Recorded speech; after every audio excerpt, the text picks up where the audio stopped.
You're listening to the Rachel's English podcast, made especially for non-native English speakers, where we study the way Americans really speak. My goal is for you to listen to this podcast every week and sound more natural when speaking English and improve your listening comprehension. In today's episode, we're answering questions from you. Let me introduce my co-host today, my husband David. Hey everybody. Today we're going to be reading some questions that have come in through YouTube, and we're going to do our best with your names, but names can be hard, so forgive us, please, if we mispronounce.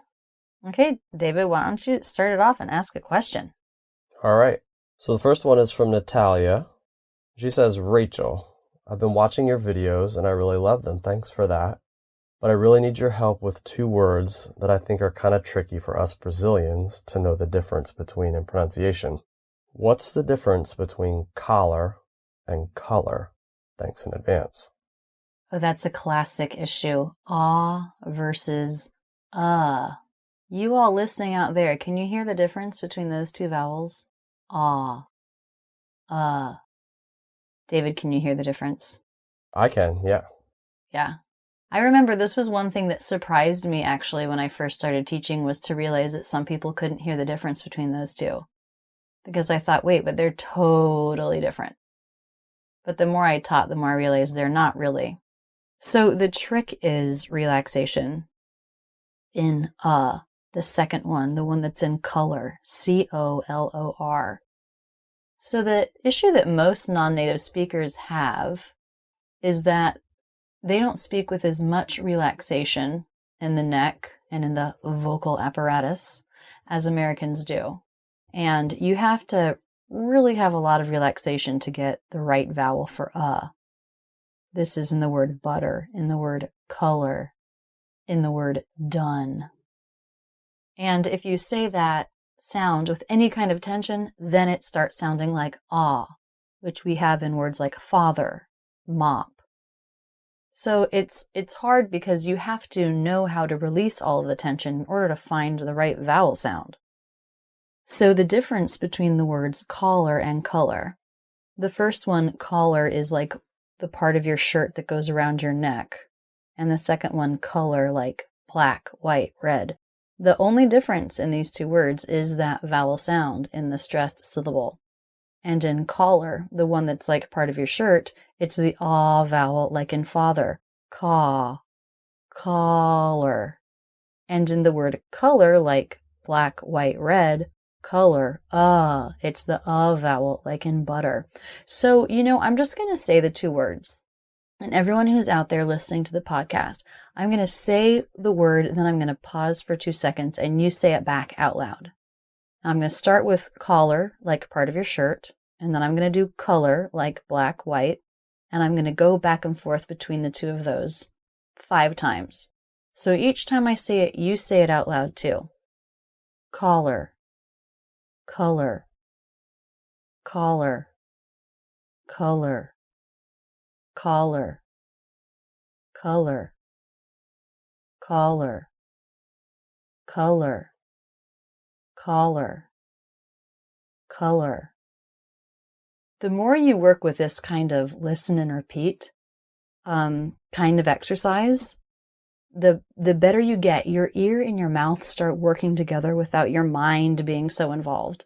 And I think that that's a great way to improve. So, Natalia, the answer to your question is, the difference is the vowel in that first stressed syllable. And it's also interesting that the second sound in both of those words is exactly the same, even though they're spelled differently, right? Right.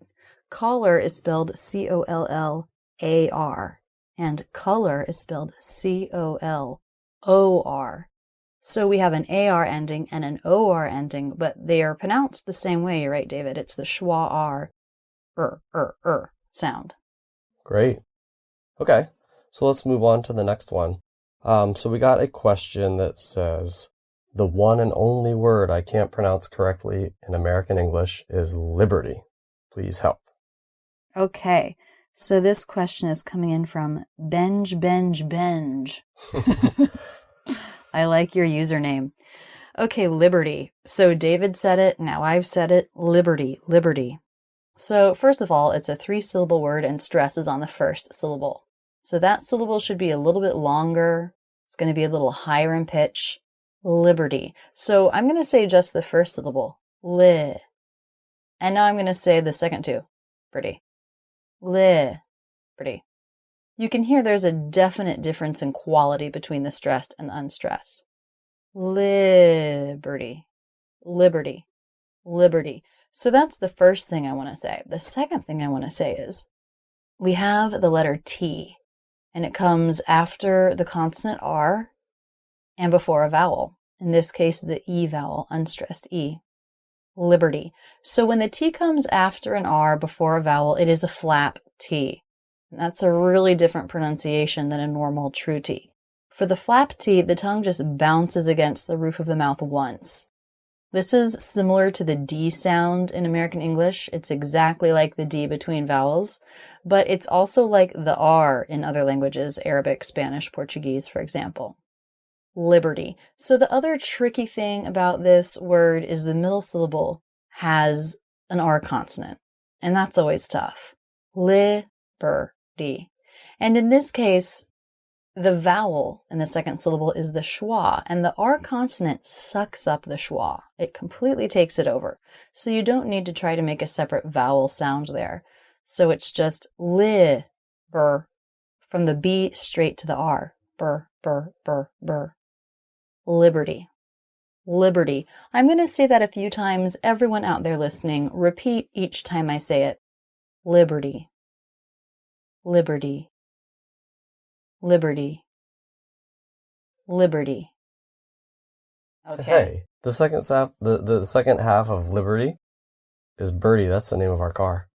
Oh yeah, Liberty. That's the nickname we gave the car. Yeah, our car is named Birdie. Although it's different because Birdie has stress on the first syllable and Birdie, Birdie, Birdie. There's no stress. But you're right. Okay, but maybe if you used it in a sentence, it would be like, hey, where'd you park Birdie? Hey, where'd you park Birdie? You're right. It Still would be not stressed. quite. It would Not be quite. stressed, but it's very similar. And our car, I mean, I don't know if we ever actually agreed on this, but I think our car's real name is Roberta. It is. Roberta C. Jones III, isn't it? Well, I'm not sure that we gave her the last name Jones. I thought we did. Birdie Jones. Birdie Jones? Maybe not. Birdie C. Jones? So, Birdie, short for Roberta, and the C stands for car. Yeah. Yeah, but I'm not quite sure why we named our car We'll that. get to that later. Has anyone else out there named your car? I hope so. I hope it's not just us. The other thing is David's car. I came up with a great name for it. Oscar. And the reason why I think it's great is because it has the word car in it. It's spelled O-S-C-A-R. I gotta say, it's pretty awesome. Oscar went, I think, 9 years without a name. Poor thing. But you're right. Oscar's a pretty great name. Yeah, I like it. Okay. So back to business. So talk about great usernames. Slim Music has our next question. So the word that they are wondering about is call. And the question is that light or dark? Okay, talking about the light L and the dark L. The word call. C-A-L-L. So the L is a dark L at the end of a word. And here it's the last sound in the word, the last sound in the syllable, so it is a dark L.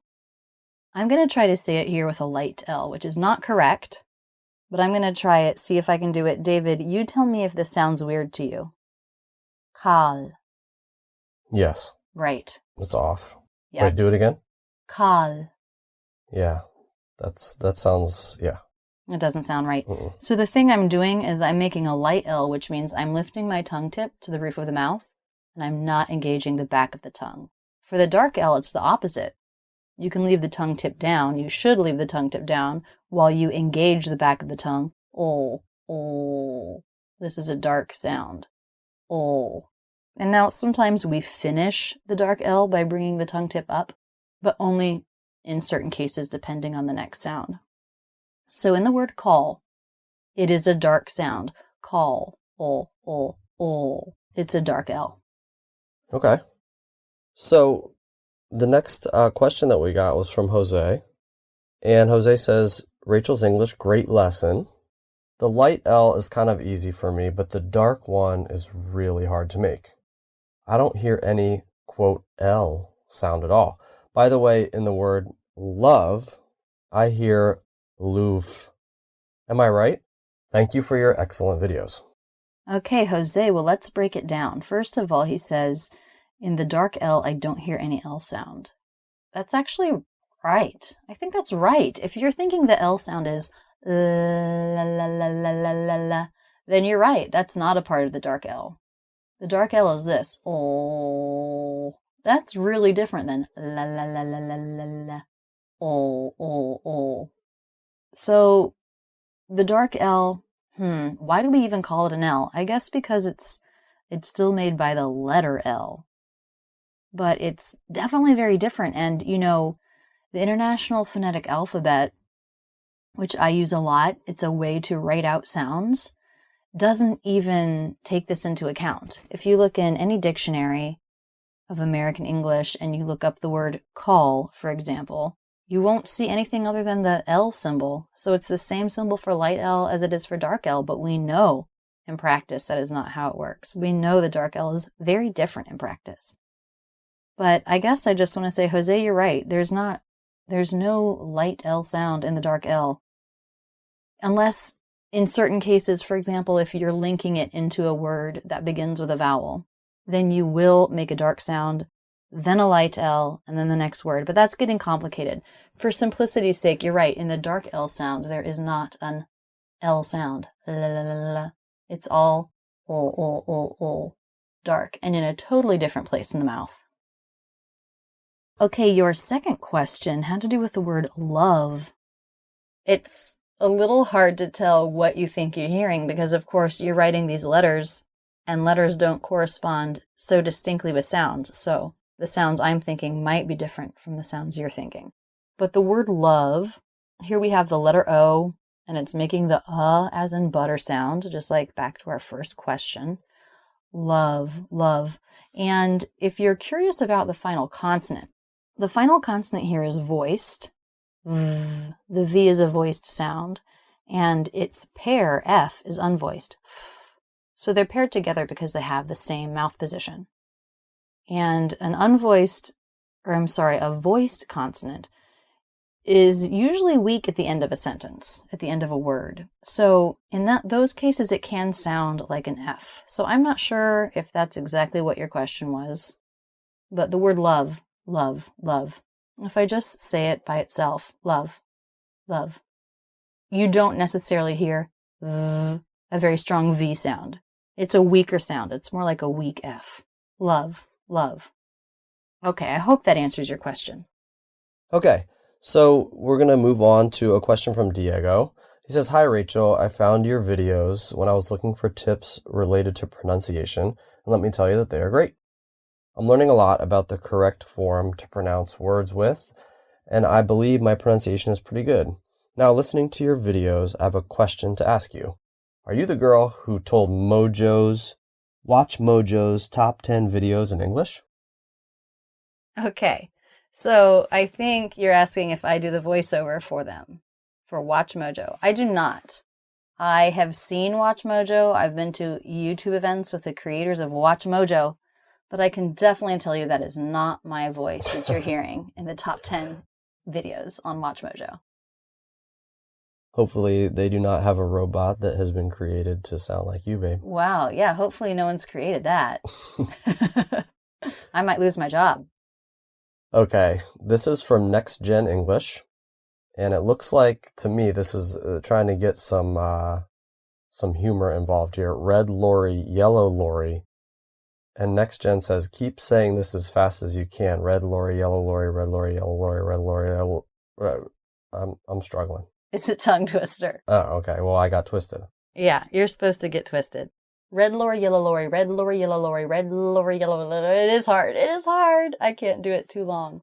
So what's a tongue twister? That's a kind of a funny idiom. What's that supposed to mean? Is that an idiom? Yes, I would say tongue twister. The phrase tongue twister is an idiom, and it means a phrase that when you say many times in a row quickly, you get messed up. And I'm actually working on a tongue twister video. It's been really fun to work on, actually. And I'm going to publish it this fall. But in the meantime, I did a little research, and I've found that there are tongue twisters in pretty much every language. Really? And that there are, most of the time, you can say something quickly and it doesn't mess you up. It doesn't twist your tongue, but there are certain sound combinations, and there's been a lot of research on this. There's been certain sound combinations that tend to make it really hard to say a phrase many times in a row quickly. But one of the tongue twisters that's in the video that I'm making is, I wish to wash my Irish wristwatch. I'm not going to make you say that. I'm just going to say, as a preview, look for my video coming out. It's so fun. It's really fun watching people trying to do these tongue twisters. Okay. So now we've got a question from Faisal Khan. Oof, I hope I got that right. Probably not, but it's okay. That's a better way to say it. I'm sure I got that wrong. But here's the question. In this word, definitely, can we use flap T instead of stop T, as I think the letter T is between two vowels, I and E? Please make it clear. This is a great question, and I see it a lot because there's some confusion over the rules. So there are rules about how to pronounce the T, and one of the rules is if the T comes between two vowel sounds, it's a flap T, which means it sounds like this, ra ra ra ra ra, instead of this, t t t, which is the sound of a true T. Now, in the word definitely, I'm making a stop T. That's a third kind of T. I'm going to say it, and I'm going to exaggerate the stop. See if you can find it. Definitely. Did you hear that, David? Mm-hmm. Pause. Definitely. Now I'm going to say it faster. Definitely. Definitely. It still has the feeling of that pause. Definitely. So that's a stop T. So he says, why is that not a flap T? Because in this word, the letter T comes between two vowel letters, I and E. And the thing about these rules are they apply to sounds, not letters.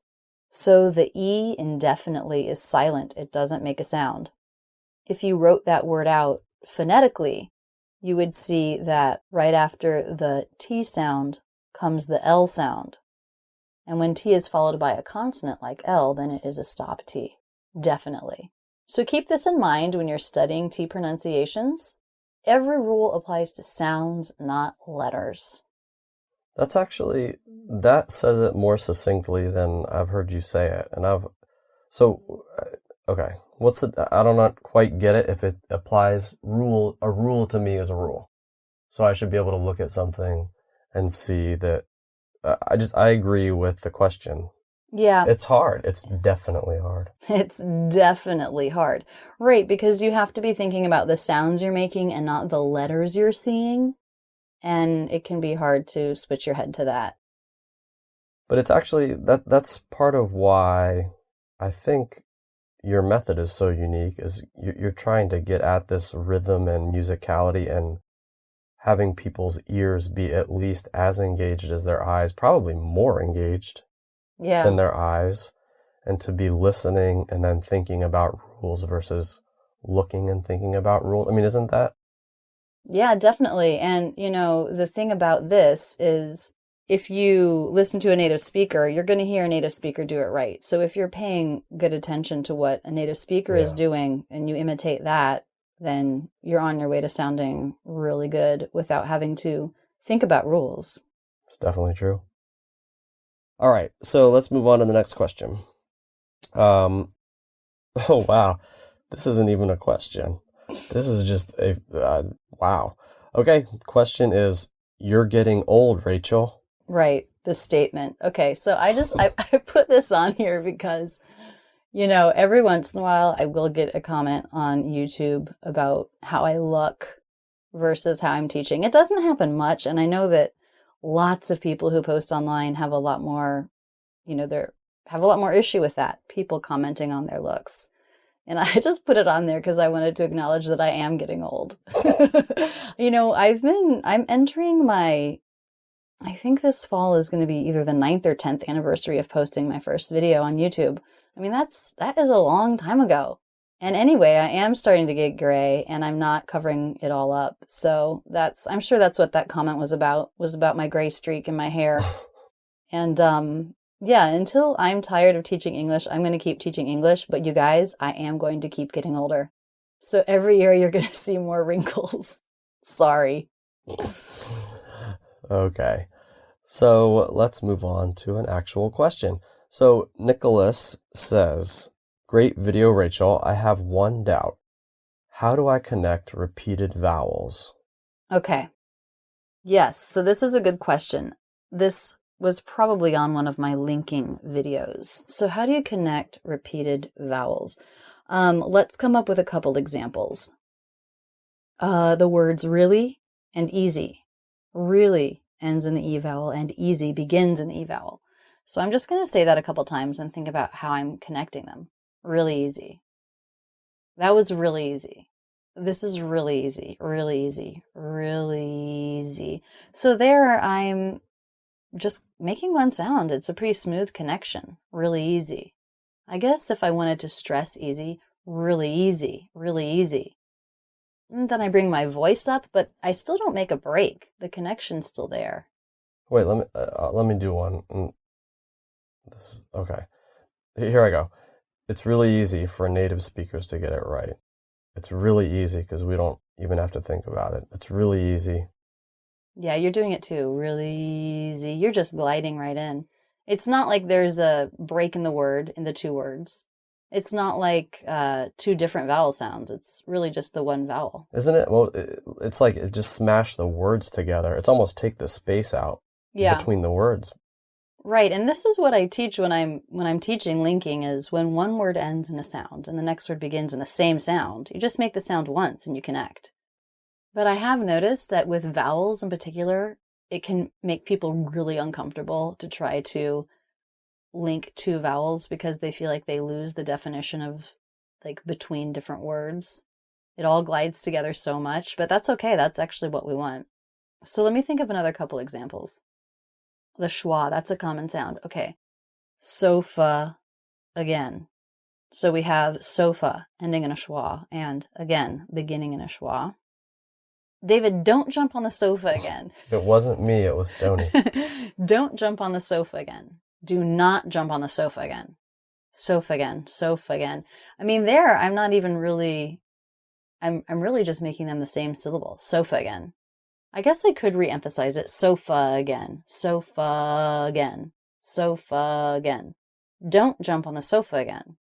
But, quickly, they're really just combining into the same syllable. Sofa again, sofa again. Don't jump on the sofa again. Or if it was the 30th time, maybe you would slow down and go, don't jump on the sofa again. Right.